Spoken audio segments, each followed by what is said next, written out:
Buenos días, soy el director del Instituto del Centro Cultural Nica Garcilaso. Disculpen la imperdonable demora. Vamos a tener un conversatorio respecto de la notable exposición e instalación que tiene Malú Cabellos, la distinguida artista que está aquí a mi izquierda, inspirada en el árbol de la quina. El árbol, la exposición se llama el árbol de la fiebre, también podría llamarse el árbol de la vida. En fin, es un ícono de alguna manera de nuestro país porque está en el escudo nacional que todos aprendemos desde la primaria, ¿no? Pero pocos hemos visto, y es absolutamente cierto, siendo el Perú el país que tiene la mayor cantidad de especies del árbol de la quina. Me parece que son más de 20 en el Perú, ahí creo que 17, 18, eso nos explicará nuestra distinguida bióloga que presentaré ahora. Y bueno, no es tampoco un árbol originario del Perú, es un árbol que crece en varios países que tienen un clima parecido y cercanos al Perú, como Ecuador, Bolivia, Colombia, no sé si también Brasil, tal vez estoy un poco excediéndome en esto, pero es un tema muy interesante de conversación. Ya hicimos algo, intercambiamos en ideas el día de la inauguración de la muestra para saber efectivamente si la explotación de este árbol obviamente fue excesiva, hay una deforestación, pero hay también una serie de iniciativas para recuperar este árbol en algunos lugares, ver también si se puede comparar la explotación de la quina con la explotación del caucho, si efectivamente hubo esa crueldad en la explotación de este árbol, y ver también la utilización que hay hoy día de la quina. Hay una quina sintética que la promueve el presidente de Brasil, ¿no? Que no sé si tiene muchos efectos contra el COVID, pero es sintética, y también se utiliza obviamente en el agua tónica, en Venezuela, que se supone que se inventó el amargo de angostura que proviene de la quina. En fin, son temas a discutir, y también el tema que hablamos alguna vez con Malú, que es el tema de la semilla, hasta qué punto este árbol ya se siembra en varios países del mundo, se siembra en Malasia, se siembra en el sudeste asiático, hasta qué punto constituye un robo o no. Yo tengo la idea de que las plantas se diseminan por el mundo libremente. Otra cosa es la receta o la fórmula para hacer, por ejemplo, el jarabe o la pócima que permite combatir la malaria o el paludismo, y que obviamente tiene que patentarse. Y corresponde al país que la patentó o del origen, ¿no? a la institución o a la entidad. Pero hasta qué punto la semilla puede expandirse como tantas semillas de tantas plantas europeas que aquí se siembran y perfectamente se. Pero en fin, es una discusión que puede hacerse ahora. Yo solamente quiero presentar a nuestros distinguidos participantes. Natalie Canales, que está en Estados Unidos, en Londres, nos comunicamos por este medio tecnológico. Ella es bióloga evolutiva y bioinformática, utiliza informes de genómica, bioinformática, bioquímica y etnobotánica para desentrañar procesos evolutivos dentro de especies bioculturales mediante colecciones de historia natural. Tiene como objetivo la comprensión de las plantas nativas y su uso sostenible frente a problemas apremiantes como la seguridad alimentaria y la crisis de la biodiversidad.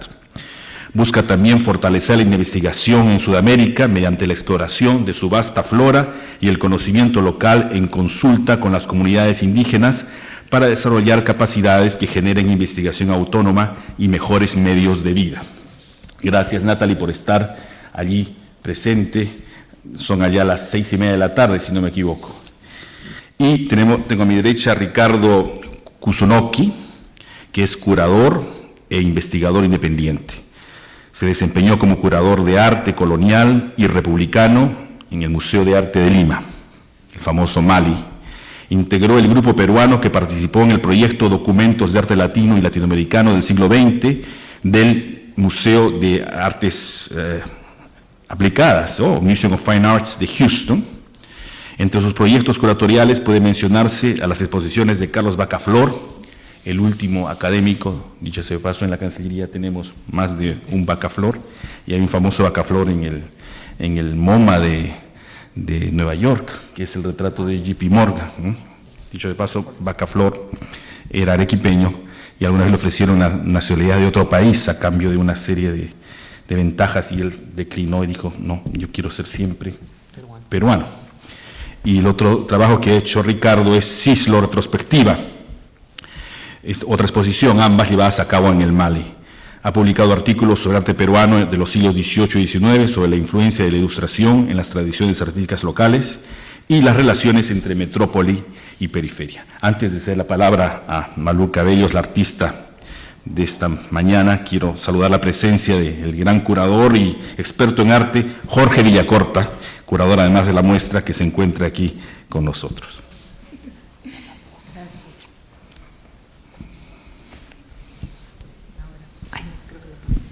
Hola, ahí está. ¿Qué tal? Muchas gracias por estar acá. Este es un momento diferente al que hemos tenido en estas actividades oficiales de la exposición. Hemos tenido algunas visitas guiadas junto con Jorge Villacorta. Y bueno, ahora queríamos tener un momento para poder un poquito conocer más del proyecto. Yo les puedo contar un poco sobre cómo surgió. Y decidimos también invitar a Natalie para que nos hable también de su experiencia, y a Ricardo para que también nos dé una visión desde su experiencia, ¿no? Entonces, ¿qué les puedo contar sobre el proyecto? Es un proyecto que nació hace más o menos unos 3 años. Ya tenía la idea de trabajar sobre la quina y estaba buscando las formas de hacerlo posible. Conseguí un fondo, gané un concurso del Ministerio de Cultura para hacer una web transmedia, que también es una web que ya estamos próximos a lanzar. Y bueno, con ese estímulo pude hacer algunos viajes, no todos los que yo hubiese querido, a estas zonas de los bosques de neblina. Visité tres lugares, que son las comunidades de La Cascarilla en Jaén, la comunidad de Cañaris en Lambayeque y la comunidad de Querocoto también en Cajamarca. A todas ellas he llegado, bueno, a través de otros contactos, de personas que habían hecho trabajos ahí, ¿no? De instituciones como Agrorural, del Museo de Historia Natural también, donde se hace investigación y posee uno de los herbarios más importantes sobre la quina. La doctora Joaquina Albán es la encargada. Y también a través también de las mismas comunidades, ¿no? Entonces la idea era bueno, llegar a estos lugares y conversar con las personas que son gente, bueno, que se dedica a la agricultura básicamente, pero que han encontrado de pronto dentro de sus parcelas, en su hábitat, viviendo al árbol de la quina, ¿no? Entonces, a partir de eso hay algunas experiencias, por ejemplo, en La Cascarilla, en Jaén, donde un grupo de familias, un grupo de personas han empezado a hacer un vivero, tratar de hacer las réplicas y todo eso, ¿no? Entonces, bueno, eso fue un poquito la idea. Yo siempre he viajado con cámara y para grabar, para hacer registro audiovisual, y un poco de esos testimonios ustedes los pueden ver en la web. La idea de la web era mostrar un poco todo este camino, pero también tener el componente de la historia que a Hernando le fascina tanto, porque en realidad lo de la quina ya que es un símbolo, ya que fue una gran revolución en el mundo de la medicina cuando se descubrió. Entonces es como que tiene como varias entradas, varios enfoques también desde la historia, ¿no? Que a medida que nosotros lo íbamos conociendo era más motivador incluso, ¿no? Entonces, a partir de este conocimiento de las comunidades, del recorrido y un poco conocer el estado en el sitio, ¿no? Claro, no es como puede ser de repente algún ingeniero forestal, qué sé yo, que puede hacer un censo, puede, ¿no? Es un acercamiento con las herramientas que tenía, con las limitaciones que tenía, ¿no? Y bueno, y a partir de eso se fue gestando lo que es el contenido de la web, pero en paralelo yo iba desarrollando los conceptos o las sensaciones que me provocaba y que dieron pie a lo que ustedes han visto abajo. No sé, espero que hayan podido visitar la muestra antes. Entonces, esta breve introducción se las quería decir para que lo sepan, y de ahí, no sé, de ahí podemos seguir, ¿no? ¿Sí? Sí. Quiero pasar entonces el primer comentario a Ricardo Kusunoki. Muchas gracias. Sí, yo creo que lo que podemos hacer es entablar una conversación sobre el tema, porque en general a mí me parece bien interesante el punto de partida del proyecto, que es cómo confrontar un ícono, porque en realidad la presencia del árbol de la quina en el escudo lo convierte en una imagen que ya no está asociada con su referente real, ¿no? Por la propia repetición. Ese ícono con una especie real en el territorio, y eso es algo que en realidad cuando uno lo piensa no lo hace, ¿no? Yo por lo menos no conocía el árbol de la quina, sabía de la existencia de la manera quizá más inmediata para establecer una relación con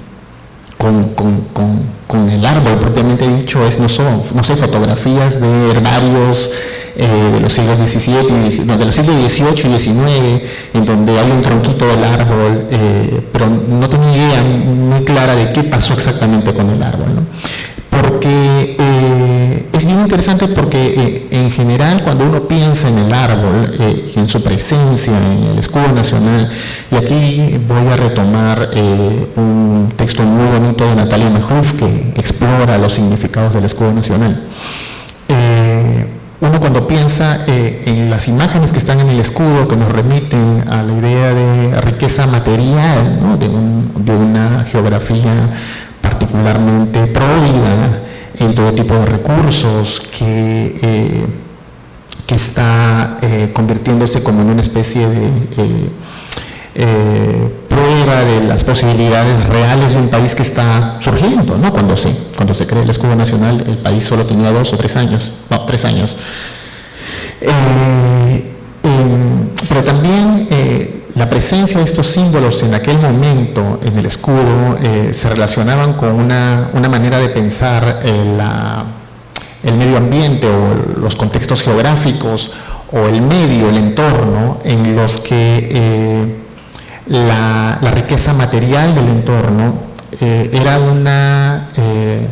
un reflejo de la bondad que hacía que de la geografía, es decir, a un medio hay una especie de una geografía pródiga, no solo pródiga en sus recursos naturales, sino también en los propios habitantes. Es decir, cuando uno ve la riqueza del territorio, la riqueza sirve como una demostración de la propia calidad moral, entre comillas, de los habitantes. Esa era la lógica que también daba sentido a la presencia de este árbol en el escudo, ¿no?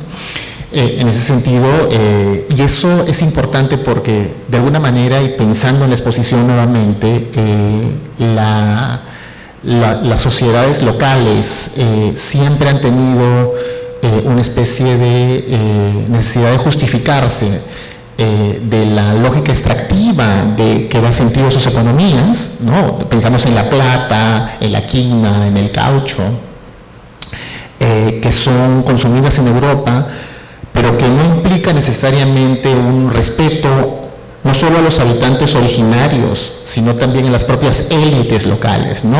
Lo que se produce en América es esencialmente bienes, pero no se produce cultura, por ejemplo, ¿no? Entonces la cultura americana es como una especie de sucedáneo a la cultura europea, y siempre ha existido esa necesidad desde las propias élites locales de justificarse, ¿no? Pero a mí lo que también me vienen como preguntas y como reflexiones sueltas en relación a la exposición, es el punto de vista que asumes, ¿no? Que tiene una base de registro y de documentación, pero que no intenta hacer un trabajo documental, ¿no? Y me parece interesante porque cuando conversábamos, tú tienes una formación de fotoperiodista, ¿no?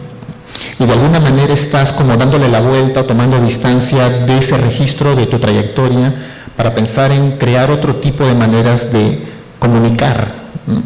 Comunicar contenidos que tienen una base histórica, que son reflexiones sobre una realidad, pero que no se plantean como un texto con datos, ¿no? Sino que tienen que ver más con la posibilidad de comunicar experiencias, ¿no? Y aquí retomo lo que Jorge nos explicó, el comentario que hizo en una de las visitas guiadas, ¿no? Porque pensaba, por ejemplo, en una pieza que es muy bonita, que son estos herbarios, ¿no?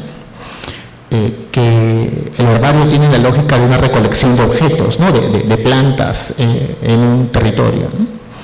Y lo que haces tú es recolectar algo que no es el tipo de registro que uno recolecta, ¿no? Es decir, tú recolectas texturas que de alguna manera tienen que ver con la idea de una sensación casi táctil, de una experiencia física que cuando se imprime se vuelve completamente abstracta, ¿no? Entonces, hay algo ahí que es súper interesante en relación con no solo la idea del herbario, sino también con la forma como estás procesando la información en relación con un hecho concreto para darle la vuelta y presentarla como una manera de comunicar más bien tus sensaciones en relación con un tema específico, ¿no?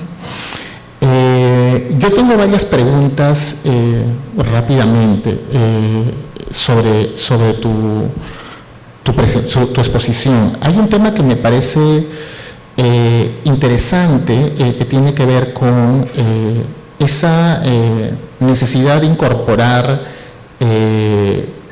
gramáticas visuales relacionadas con un universo originario, entre comillas, pero que no es exactamente el amazónico, ¿no? Que es el de lo inca, ¿no? Por ejemplo, tú lo has dicho cuando tienes la alusión a los quipus, la alusión a la idea del tocapu, que están encima de los grabados que muestran la recolección.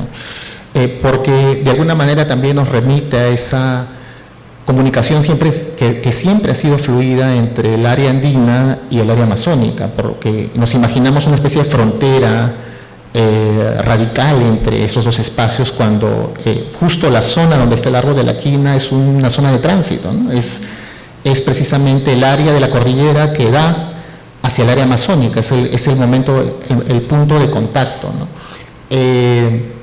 Y lo otro que quería preguntarte es...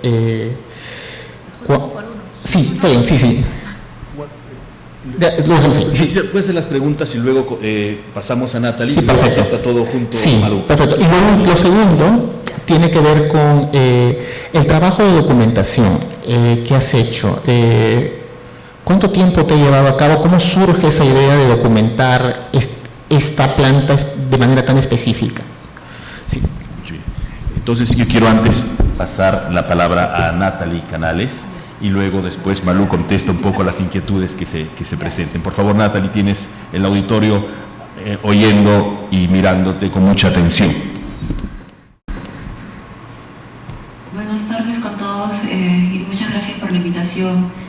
Y Malú, que nos conocemos hace ya tiempo y somos colaboradoras, y estoy muy, muy feliz de estar y aportar un poco con mi presencia aquí y también apoyando. Yo creo que de lo que Ricardo también comentó, el tipo de el hecho de que esta exhibición sea un registro, pero no un registro objetivo, sino más desde la experiencia y nosotros vemos prácticamente el bosque de niebla y todas las ecologías y y las relaciones con otros seres vivos del árbol de la quina a través del ente de Malú. Y eso es algo que me parece muy, muy interesante como científica, porque nosotros siempre intentamos ponerlo todo más subjetivo, pero de todas formas siempre la ciencia requiere ese lente de subjetividad, ese lente de hipótesis, donde creemos algo y decimos, ok, puede que esto sea cierto, entonces probamos y etcétera.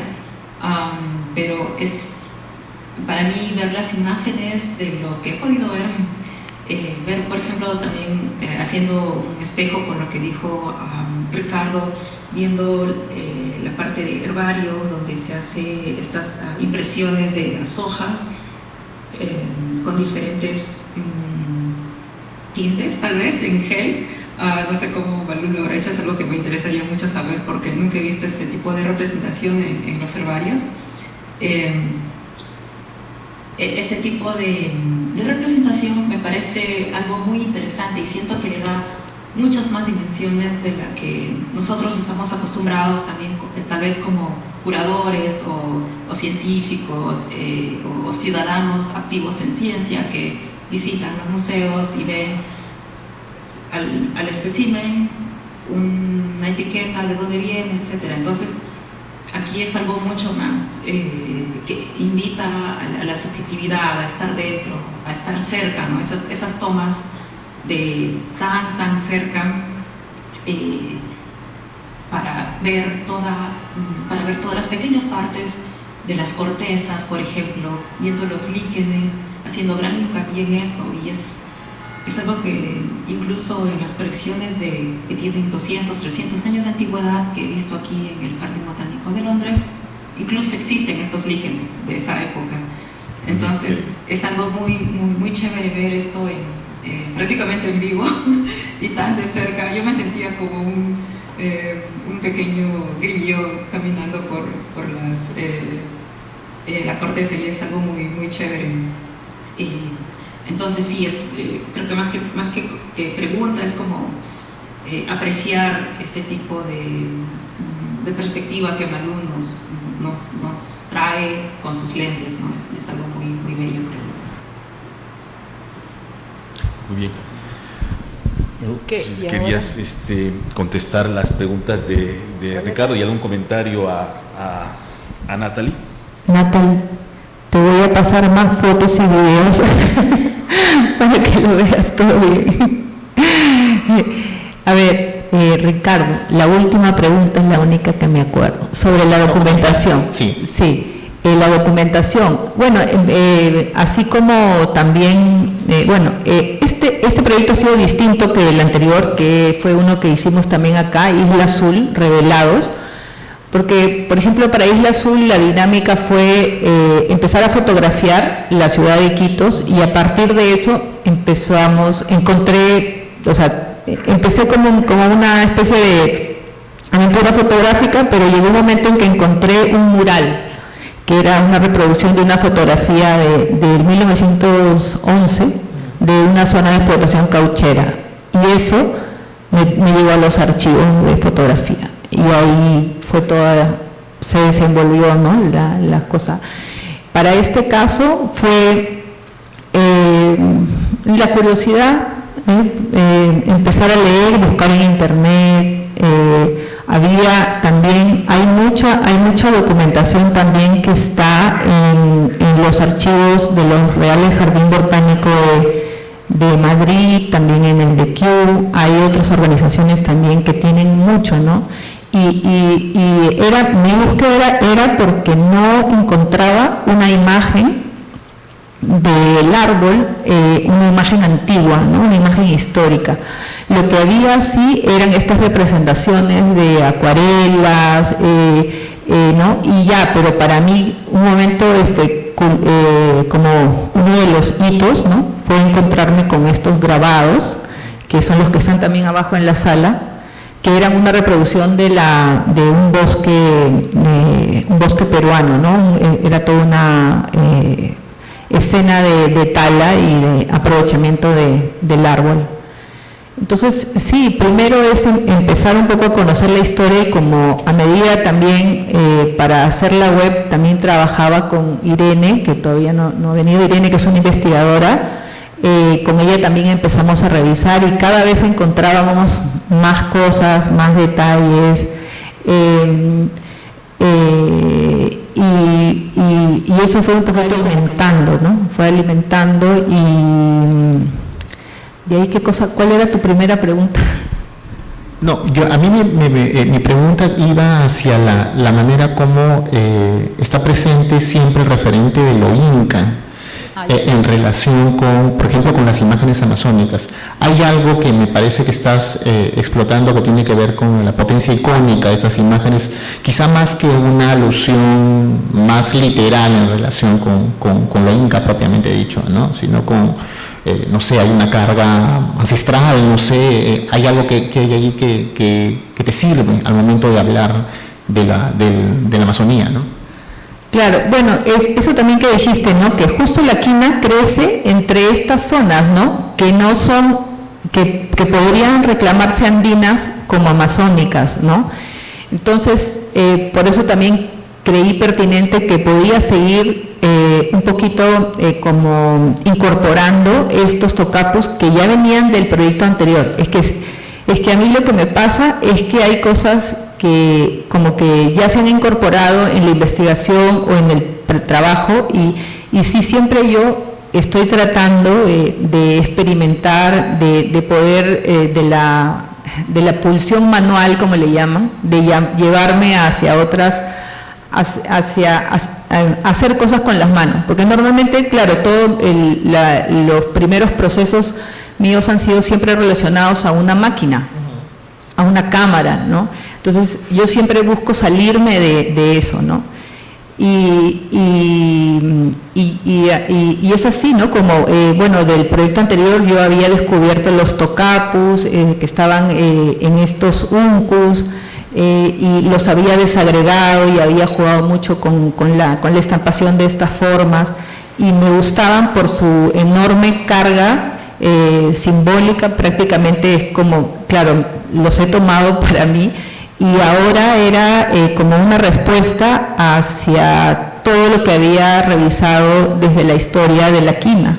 Entonces, al encontrar este bosque, esta representación del bosque, una representación occidental del bosque, decidí fragmentarlo, tomarles algunas partes que me puedan ayudar a componer y cortarlos en forma de cuadrados, como los tocapus se enmarcaban igual, y colocarle eso, ¿no? Como, es algo más como una apropiación más como simbólica, no sé, ahí Jorge, qué cosa es lo que... Magnífico.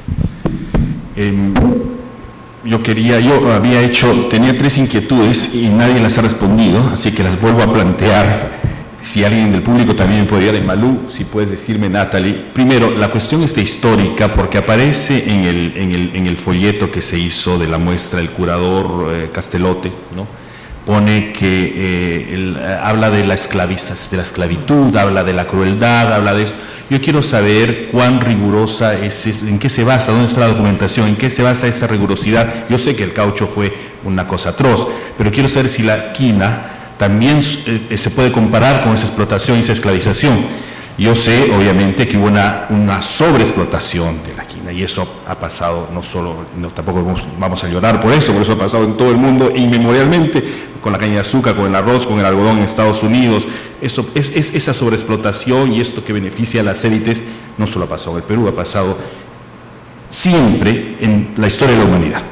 Lo que quiero saber es si efectivamente ha habido esa esclavización y si está documentada y dónde está documentada, si hubo ese maltrato, esa crueldad, si les cortaban los brazos como pasaba con nuestros nativos en la Amazonía. Es lo que yo entendí de la explicación curatorial. Entonces quiero saber cuán rigurosa es esa explicación. La primera pregunta. Y la segunda, tal vez Natalie me pueda ayudar, es sobre las semillas del árbol de la quina, ¿no? Ya sabemos que están en Malasia, sabemos que están acá, que se pueden sembrar aquí, se pueden sembrar en Venezuela, en Colombia, hasta qué punto podemos nosotros decir, no, este árbol es nuestro, no se puede sembrar en ninguna parte.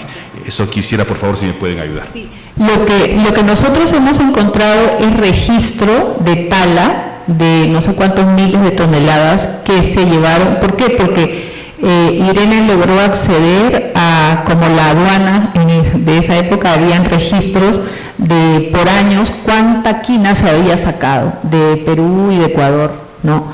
Sobre el tema de lo de la esclavización, eso nosotros no tenemos. Yo tengo entendido que lo que ha comentado Alejandro se estaba refiriendo a los procesos del caucho. Sí, y luego, Natal, ¿tú? No, yo la verdad que no conozco el caso concreto de la explotación del caucho, pero lo que tengo que decir es que en general las dinámicas de explotación en poblaciones amazónicas que se consideran no civilizadas siempre implican violencia y poder. Entonces, evidentemente no estamos hablando de un tipo de extracción en términos tan masivos como fueron en la época del caucho, porque estamos hablando ya que están sirviendo para una época de industrialización, es decir, lo que tienes es unas formas de explotación preindustrializadas en el contexto local que sirven a una economía industrializada en Europa. Entonces, evidentemente eso implica la potenciación al máximo de las dinámicas de violencia que daban sentido a la extracción. Pero lo que me parece también interesante es cómo las economías locales se mantienen en una dinámica extractiva cuando existe la posibilidad de poder industrializar la producción. Es decir, eso pasa con el caucho y pasa con la quina y parece que pasa con todo. Es decir, pudiendo establecer una dinámica distinta en la producción o de la quina, lo que ocurre es que las plantas terminan llevándose a Malasia y terminan produciéndose masivamente. Sí, tal vez ahí, Natalia, tú podrías contarnos así brevemente un poco. He visto en los archivos de 1800, 1900 que cientos miles, como cerca de medio millón de kilogramos se exportaba desde Sudamérica hacia Europa, y eso solamente en corteza. Lo que no he visto o no hay reportes es sobre la sobreexplotación. Tal vez el punto de Ricardo sea una buena hipótesis que evaluar, pero lo que sí, de hecho una de las razones que impulsó la búsqueda imperial de las semillas fue que los botánicos ingleses de esa época dijeron, y de los Países Bajos dijeron, este recurso se va a acabar tarde o temprano, porque además el gobierno de Bolivia, al menos de lo que yo recuerdo de esa época, en 1800 tantos, 1900, inicios de 1900, finales de 1800, ellos en Bolivia sí pusieron una veda a la exportación, y entonces solamente se centraba más en Ecuador y en Perú por ello, que inicialmente iba toda la franja, ¿no? hasta Bolivia, que es donde están las especies que producen más alcaloides, por lo tanto las especies que tienen mayor interés farmacológico.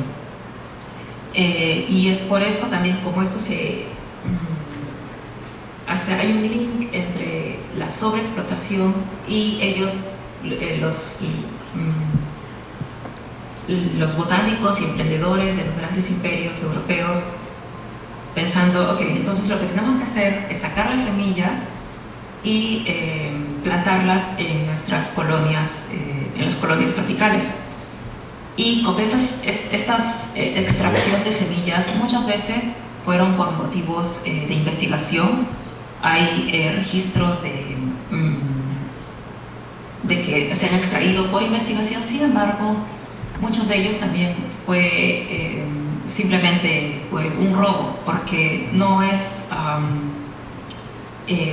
uno de los botánicos holandeses. Él incluso se impersonó, fingió tener otra identidad y así él podía enviar semillas a Holanda. Y sin embargo, muchas de esas semillas morían en el camino. Y hay incluso hipótesis de que estas semillas muchas veces, el suelo donde se guardaban las semillas de algunas plantas estaban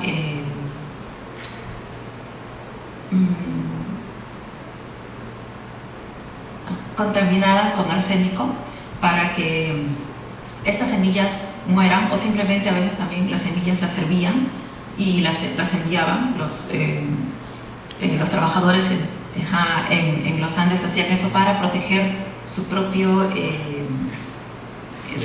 oficio, ¿no? de cascarilleros. Sí, gracias.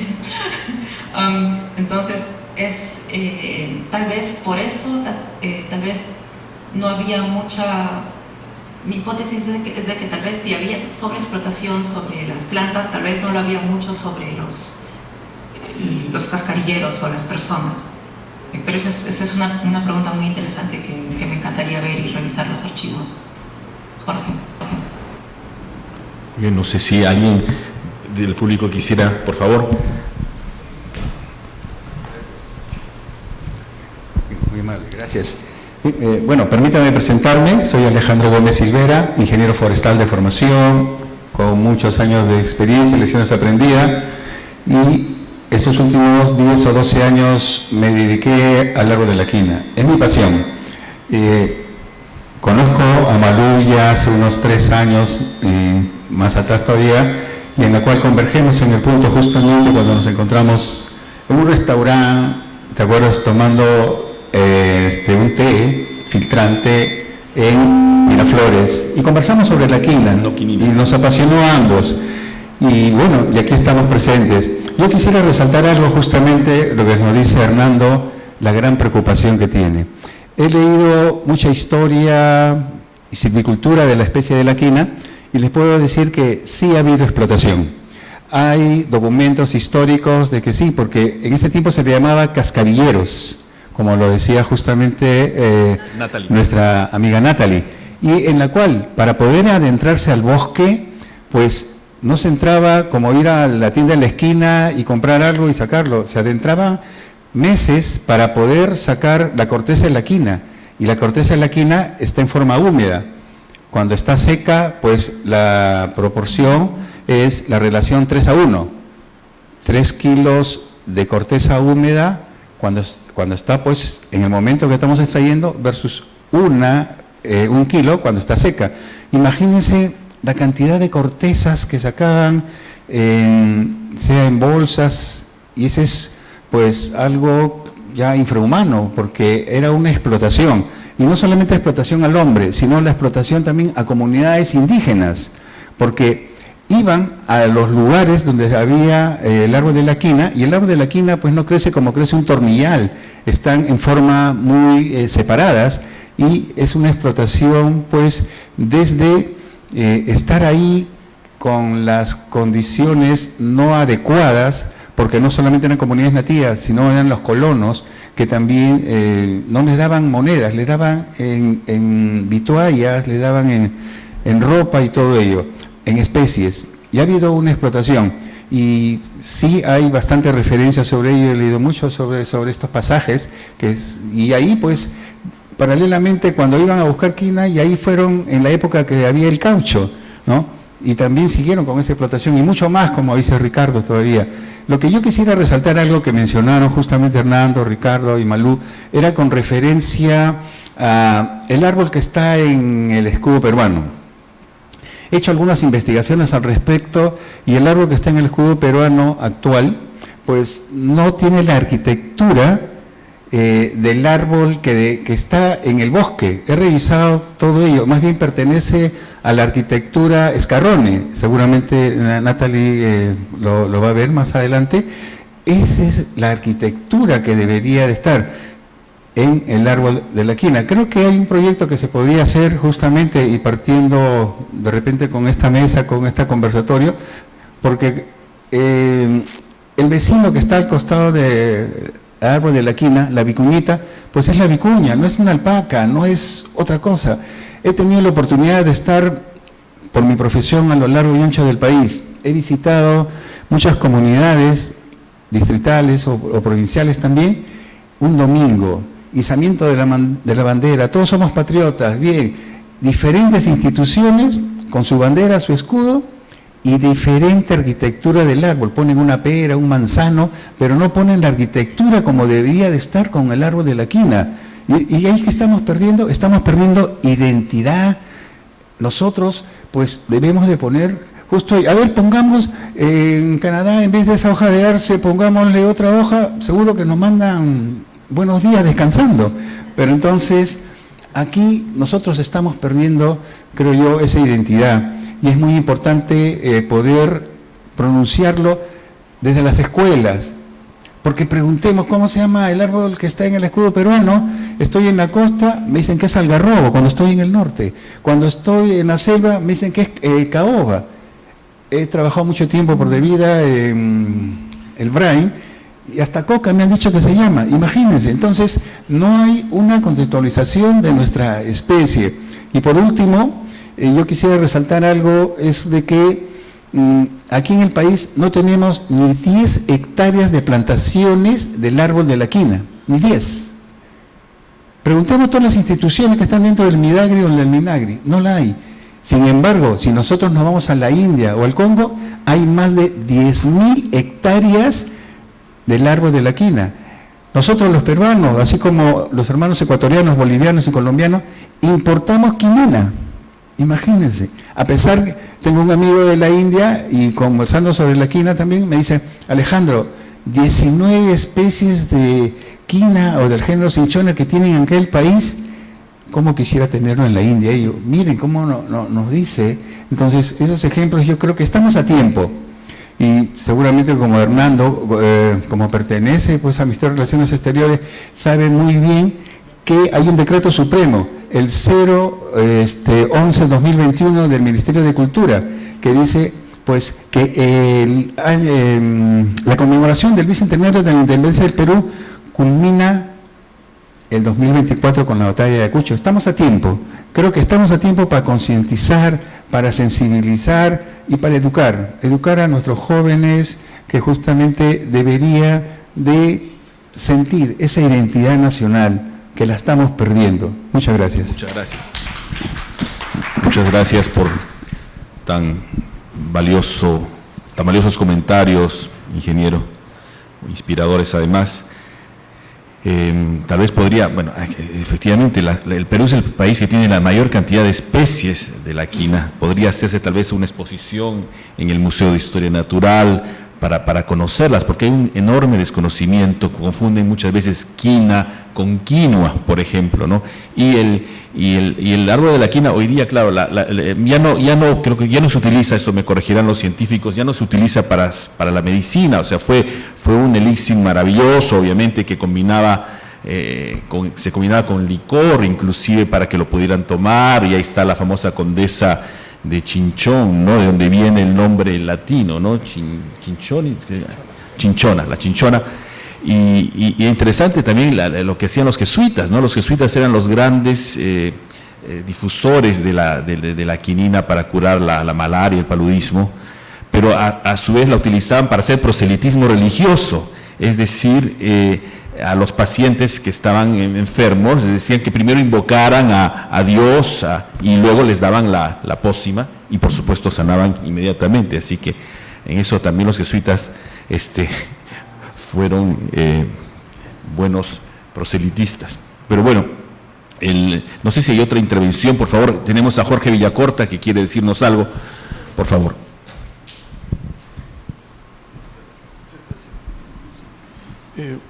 Buenas tardes. Yo solamente quería decir tres cosas.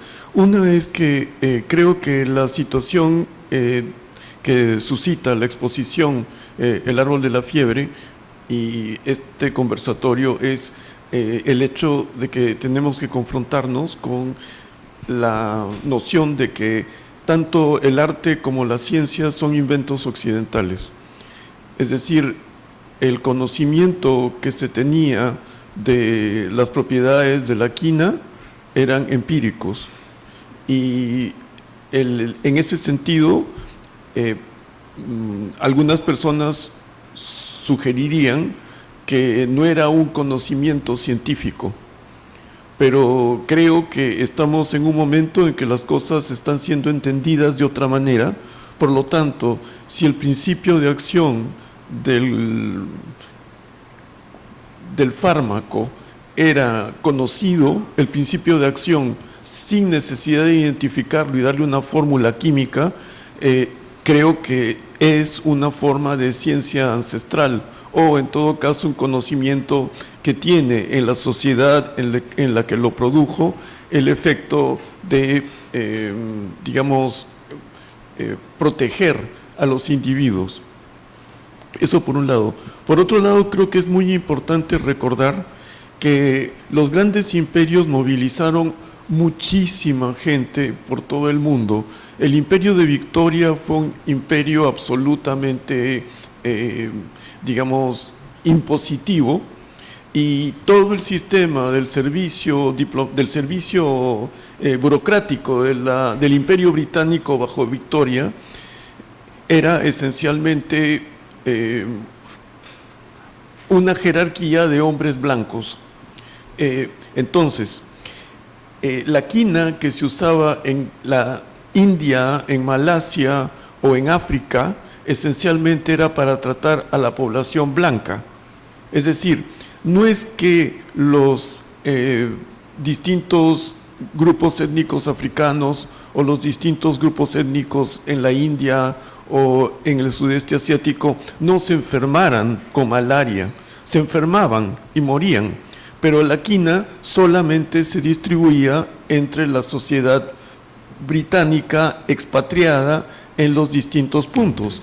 Hay suficiente material fotográfico para ver, por ejemplo, cómo, y esto es terrible, hay mesas de supuestos, médicos británicos, y delante de las mesas hay gente nativa muerta.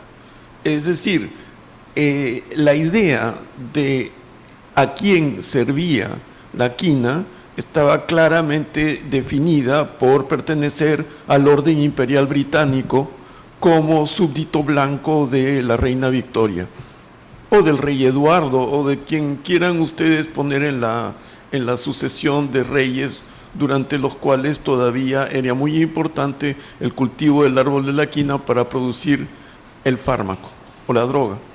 Y yo con esto lo que quiero decir es que así como la ciencia es un invento occidental en origen, ¿sí?, también los beneficios de la ciencia servían esencialmente a el representante más vivo de ese mundo occidental, que era el hombre, en este caso, anglosajón, protestante, blanco, el británico o el holandés. Esto me parece importante señalarlo porque no es un invento. Es recién, acuérdense que la India se independiza en 1947, o sea, estamos hablando de situaciones en donde los destinos de las poblaciones no eran decididos por gente originaria de los espacios en donde, la cultura había surgido, porque en todos estos sitios de los que estamos hablando, en la actualidad se reconocen focos de civilización, que es lo crucial. La civilización ya no es solo la civilización occidental, creo que hay como 60 focos reconocidos de civilización en el mundo, pero los imperios, empezando por el español hasta el británico, probablemente han dado forma a relaciones planetarias en todo sentido, y eso es algo que no podemos olvidar, de modo que me parece muy importante recordar que en la lógica de los pueblos originarios se usaba y se conocía la corteza de la quina, pero no se talaba el árbol. Hay una violencia contra el medio ambiente que está originada por el hecho de que se necesita la quina en cantidades enormes para proteger a los súbditos de Su Majestad Imperial Británica en distintas partes del mundo. Así de simple. ¿En el Virreinato del Perú también? Bueno, yo no sé, yo no soy historiador, no conozco lo del Virreinato del Perú, pero estoy seguro que dado que se reconocía la República de Indios y que las élites virreinales estaban en algún contacto con justamente aquellos que tenían conocimiento en los otros ámbitos de decisión, que eran muy locales, por ejemplo, creo que se puede asumir que la quina sí circulaba, porque si no, ¿cómo es que el conocimiento llegó para curar a la condesa de Chinchón? Es decir, definitivamente alguien sugirió que se le diera quina. El asunto es que en la lógica de lo que conduce al capitalismo, el egoísmo prima, pero en la lógica de los pueblos originarios hay una noción de equilibrio con la naturaleza y también una noción del bien común. Es algo muy importante de recordar, pero sí, todos somos conscientes de que así como estamos y nuestros estudios se orientan en nuestro país, sí participamos de lo que es el gran concierto de la ciencia, así como el gran concierto del arte en el mundo en la actualidad. A mí siempre recuerdo el famoso inicio del Principito, en donde el astrónomo primero anuncia el descubrimiento del planeta vestido en su traje autóctono y nadie le hace caso, pero luego se viste de frac y anuncia el descubrimiento y entonces lo reconocen y lo aplauden. Hay una nota muy impositiva con respecto al poder imperial desde el siglo XIX, desde inicios del XIX hasta prácticamente mediados del XX, y eso no podemos olvidarnos. Entonces, pensemos que sí, que las semillas son lo que se llevaron, pero el conocimiento previo de qué cosa se hacía con la corteza había sido algo empíricamente manejado en el Perú. En el territorio de los bosques de neblina, entre Ecuador, Colombia, tal vez Venezuela, pero en Brasil no hay bosques de neblina porque no son andinos. Bolivia. Bolivia sí, definitivamente, claro. Sí. Muy bien, muchas gracias. Muchas gracias, Jorge, por tan importante. Por favor, si fueras tan amable, para concluir este conversatorio. Miren, mi nombre es Nora Alarcón, soy periodista, poeta. He quedado encantada con el evento de Malu Cabellos. He visto la exposición y he perdido el sueño, tengo pesadillas con quina. Primero porque se puede sensibilizar, se puede concientizar. Justo llegué hoy día, llego de lejos, vivo en el kilómetro 38 en Lima Canta, pensando que voy a empezar la exposición. Yo quería decir que quería escribir un poemario con las 19 variedades de quina, pero veo que hay poca, he quedado impresionada con las palabras del ingeniero. También se podría hacer un ensayo, no desconozco cuántos libros hay acerca de quina, de esta temática, no lo sé, voy a empezar a investigar para todo este año y quiero viajar también a los lugares que ha viajado Malu, también coordinar, nunca he visto un árbol de quina, tomarle fotos y hacer eso, ¿no? Porque realmente agradezco y valió la pena el viaje. Gracias. Magnífico, sí, por favor, ingeniero. Sí, mire, qué importante es estas reuniones. Yo le quiero comentar algo. Yo siempre decía, ¿cómo quisiera dictar una charla en el Ministerio de Cultura en tantas, ¿qué le digo?, cuartos, ¿no? O lugares donde se puede dictar. Esperemos que sea así. Y yo quería añadir algo, justamente a lo que decía, si bien se llevaron toneladas de corteza de quina sin ningún débito de conservación, pero esto también se dio en la Primera y Segunda Guerra Mundial. Si revisamos la historia, se han llevado millones de corteza de quina con el pretexto de hacer investigaciones que le hicieron, pero ni una hoja de papel se quedó aquí en los países de Ecuador, Perú o de Bolivia, y eso es algo que rescatar. De repente nosotros los peruanos o los latinos somos muy complacientes en que se lleve lo nuestro y de repente regresa ese mismo producto en botellitas y que se lo compramos. Creo que estamos a tiempo, vuelvo a reiterar, para poder sensibilizar, concientizar y educar a nuestra joven población, creo yo, para que podamos revalorar a nuestra especie emblemática. Gracias. Muchas gracias. Si no hay nada más que decir, yo quiero agradecer a Ricardo, a Natalie allí en Londres, que ya empieza el otoño. ¿Quiere decir algo, Natalie, por favor? Sí, por favor, quisiera dar como una pequeña conclusión a mi intervención y también completar la idea anterior sobre la pregunta de biopiratería y explotación del árbol, pero también de los humanos. Algo que pude reflexionar más porque es algo que nunca había pensado realmente, pero ahora digo, wow, fue un punto muy interesante. Y luego de escuchar las intervenciones del público, creo que si bien lo que no he leído en los archivos sobre la explotación de los humanos, la explotación de otros seres vivos, y en especial de las plantas, que tiene que la cosmovisión de las plantas para nuestros pueblos es tan importante, es casi como nuestros pares, como nuestros hermanos y hermanas. Entonces, y también como muchas personas, no solamente profesionales que estudiamos el árbol de la quina, sino también agricultores y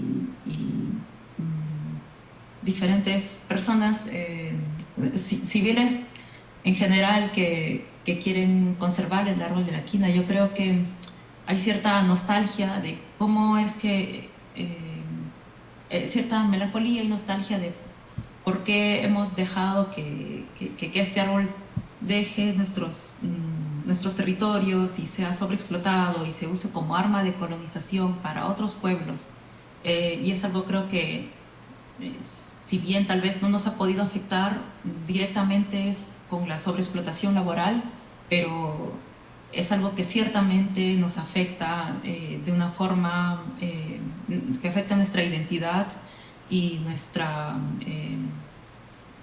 persona, tal vez, y tal vez nuestro concepto de nuestra cultura, de nuestra identidad como pueblos, y creo que esto es algo, es algo muy fuerte igual, ¿no? Es algo que sí lo sentimos y vivimos y decimos, caray, qué pena, o ¿por qué no hacemos más? Y hay muchas cosas por resolver. Entonces estamos tal vez en este pequeño conflicto de un árbol que ha jugado un papel geopolítico tan grande por cientos de años, ha salvado tantas vidas alrededor del mundo, y sin embargo, como bien lo decía en la última intervención el compañero colega, de cómo ha podido, debido al sistema en el que vivimos, cómo se ha utilizado de esta forma tan terrible, tan maligna, ¿no? de usar uno de nuestros orgullos nacionales y culturales como un arma, ¿no? de colonización y de explotar. Y es cierto lo que él comenta sobre cuando extraían las semillas y las cortezas. Una de las cosas era, de los objetivos era farmacológicos, ayudar, humanitario, pero al fin y al cabo los primeros que accedían a este tipo de cura eran ya sea soldados o en las élites de la realeza. Entonces yo creo que esto también nos puede afectar bastante como grupo, como pueblos. Muchas gracias Natalie. No sé si quiere Ricardo, Malú, felicitar a Malú además, porque Malú ha traído esta idea del lado de la quina en un momento muy importante, que es el bicentenario que concluye el próximo año todavía con la batalla de Ayacucho, que no solamente sella la independencia del Perú, sino la independencia del continente americano, y traer este símbolo que está en nuestro escudo traerlo, convertirlo en una exposición muy interesante, una exposición e instalación también, es algo muy meritorio, Malú, y felicitaciones por esta idea que nos permite esta discusión, este intercambio de ideas y poder de aquí que salga alguna iniciativa, como sugirió el ingeniero, que concientice un poco a las personas y a ver si podemos, así como le agregamos una estrofa al himno nacional, a ver si le agregamos el dibujo que corresponde al escudo. Muchas gracias a todos y que tengan una buena tarde.